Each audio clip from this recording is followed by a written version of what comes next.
flights from Gaza to Islamabad, Paris to Moscow. There's been widespread condemnation around the world of U.S. President Donald Trump's decision to recognize Jerusalem as Israel's capital. Palestinian leaders have called it a declaration of war and say the U.S. can no longer play the role of mediator in the Israeli-Palestinian conflict. There have been protests across the Palestinian territories. In Bethlehem, in the occupied West Bank, demonstrators were met with Israeli tear gas and water cannon. Palestinians have been urged to mobilize for 3 days of rage starting on Friday, and a general strike has also been called in the occupied territories. Now, the political reaction has also been swift and strong. In Gaza, Hamas's leader Ismail Haniyeh has called for a new intifada or uprising against the Israeli occupation. Traditional U.S. allies like France and the UK have said they do not support the U.S. decision on Jerusalem. The UN Security Council will meet on Friday after 8 of the 15 member nations called for an emergency session. The Arab League is also due to meet on Saturday. But Israel's Prime Minister Benjamin Netanyahu has been celebrating, saying the American decision is an important step towards peace and that he hopes more countries would follow suit. We begin our coverage with a reminder of what President Trump announced and some of the reactions. I have determined that it is time to officially recognize Jerusalem as the capital of Israel. While previous presidents have made this a major campaign promise, they failed to deliver. Today, I am delivering. I've judged this course of action to be in the best interests of the United States of America and the pursuit of peace between Israel and the Palestinians. In this moment of great anxiety, I want to make it clear there is no alternative to the two-state solution. There is no plan B.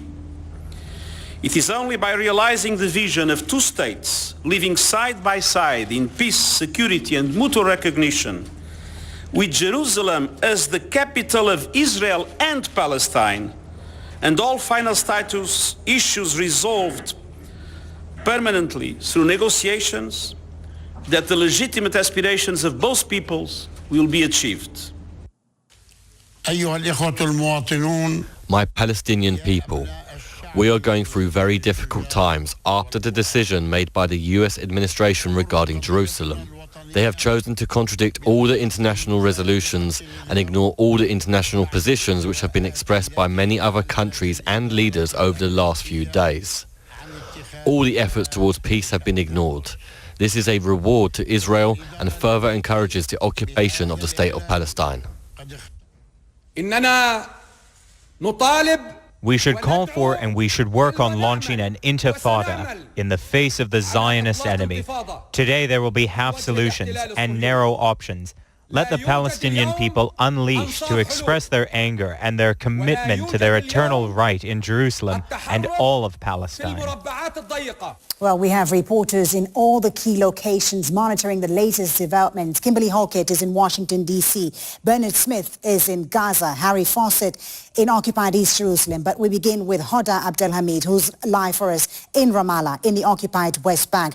Hoda, this is a decision that has incensed Palestinians, and already we've seen violent scenes on the streets of Ramallah today in the occupied territories as well. Tell us about what's happened today and the atmosphere in the occupied territories after this controversial decision by the U.S.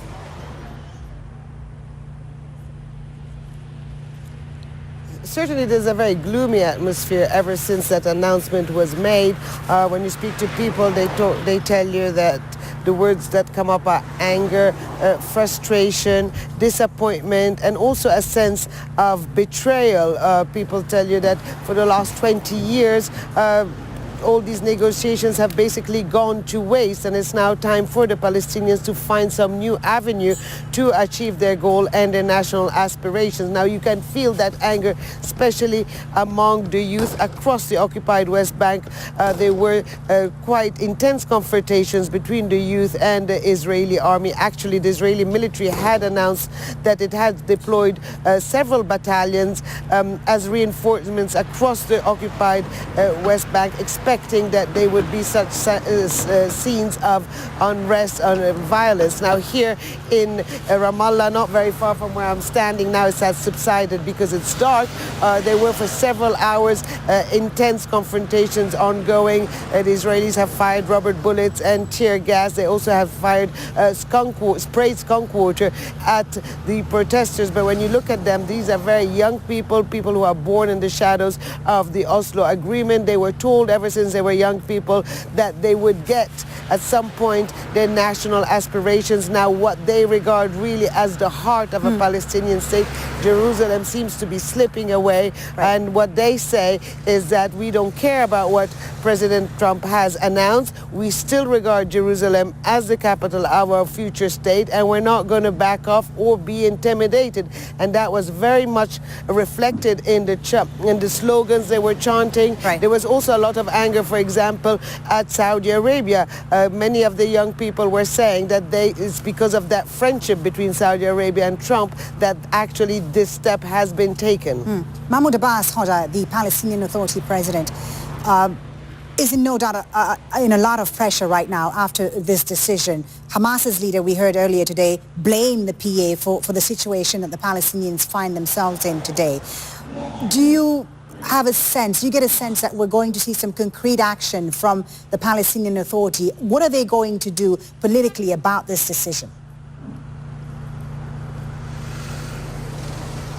Well, certainly President Mahmoud Abbas is now under a lot of pressure and all eyes are on him.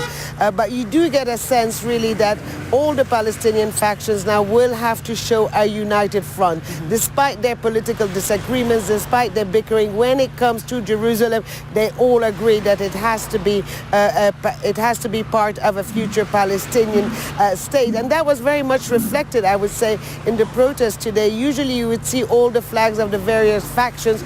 Today you saw by and large only the Palestinian flag, and many wanted to show that there was a message of unity, not only among the faction but also among Muslim and Christian Palestinians. Now, President Mahmoud Abbas gave his speech yesterday. He said that at this point the U.S. has no role as a broker in any peace negotiations if they eventually kickstart at some point again.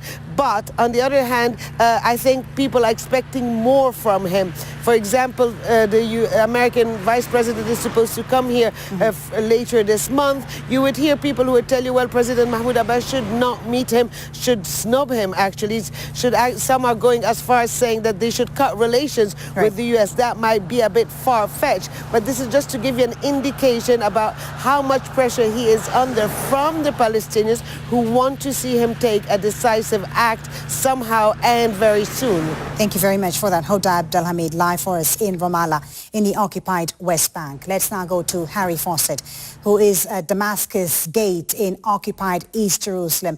There were protests earlier in the area where you are, Harry, and we heard a statement also today from the Israeli military saying that they would be reinforcing their troops in the occupied West Bank, putting additional forces on standby. Just how explosive a situation are we facing right now? Tell us about the mood where you are. Well, here there has been a sort of an ongoing, relatively small-scale protest throughout the day in the square behind me, just outside Damascus Gate. Just in the last couple of minutes, actually, a lot of people have left. There was a moment of tension when some ultra-Orthodox Jews came out of the gate and they were whistled and cheered at. The security forces took a slightly more obvious posture, and in the last few minutes the situation has largely been dissipated. But as I say, there were protests throughout the day. There were some scuffles. The police, the security forces were trying to isolate certain individuals, break up the crowds, especially when they were trying to unfurl Palestinian flags. We spoke to the Israeli police spokesman, and he was saying that as far as Jerusalem went today, there was no perceived need for reinforcements. They had no indications of that requirement, but there would be an assessment made tonight over what might be required tomorrow, Friday, during Friday prayers. One activist we spoke to said tomorrow would be the big wave. Right. Harry, a question here from one of our viewers, and I think it's important that we reiterate and say why this is such a controversial issue. A viewer here from Swaziland who says, I am still confused about this Jerusalem issue. Why do Palestinians claim it as the capital of their future state? Well, Jerusalem is houses the third holiest site in Islam, the Al-Aqsa Mosque compound, the Dome of the Rock, the Haram al-Sharif.